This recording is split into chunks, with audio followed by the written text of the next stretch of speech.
ఈ ఫైనాన్స్ అంటే క్విక్ గా రిచ్ అవ్వడం అనుకుంటారు, కానీ రియాలిటీగా చెప్పాలంటే ఇక్కడ మీరు అనుకోవచ్చు బిగ్ రిటర్న్స్ రావడం, ఫాస్ట్ గా గ్రోత్ పెరగడం, షార్ట్ కట్స్ లో మనం చాలా ఫాస్ట్ అమౌంట్ అనేది మేక్ చేయాలనుకుంటారు. బట్ రియాలిటీ చెప్పాలంటే మోస్ట్ ఆఫ్ ది పీపుల్ కి లో ఇన్కమ్ ప్రాబ్లం అయితే అస్సలు కాదు. బేసిక్ ఎగ్జాంపుల్ చెప్పాలంటే ఈఎంఐని కరెక్ట్ విధంగా యూజ్ చేయడం తెలియదు. క్రెడిట్ కార్డ్ ఉన్నా కానీ దాన్ని చాలా టైప్ మిస్యూజెస్ మనం చేస్తుంటాము. అండ్ సెకండ్ ఇంకోటి చెప్పాలనుకుంటే ఇక్కడ లో ఏదైతే ఇన్కమ్ ఉంటుందో, లో ఇన్కమ్ ఉన్నా కానీ ఎమర్జెన్సీ ఫండింగ్ అనేది మనం మెయింటైన్ చేయడం తెలియదు. And most of the cases లో రాంగ్ టైంలో రాంగ్ ఇన్వెస్ట్మెంట్ చేస్తుంటాం.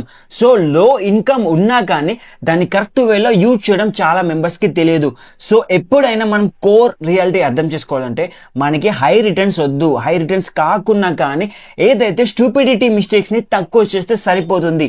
We don't need high returns, just need to recorrect our stupidity mistakes. So first financial goal ఏంటంటే సర్వైవ్ అవ్వడం నేర్చుకోండి.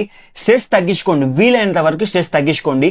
జీరో అవ్వకండి, జీరో అస్సలు అవ్వకండి. ఎప్పుడైతే మన క్యాపిటల్ జీరో అవుతుందో కాన్ఫిడెంట్ కూడా జీరో అవుతుంది, కాన్ఫిడెంట్ కూడా చాలా జీరో అయిపోతుంది. So next 2020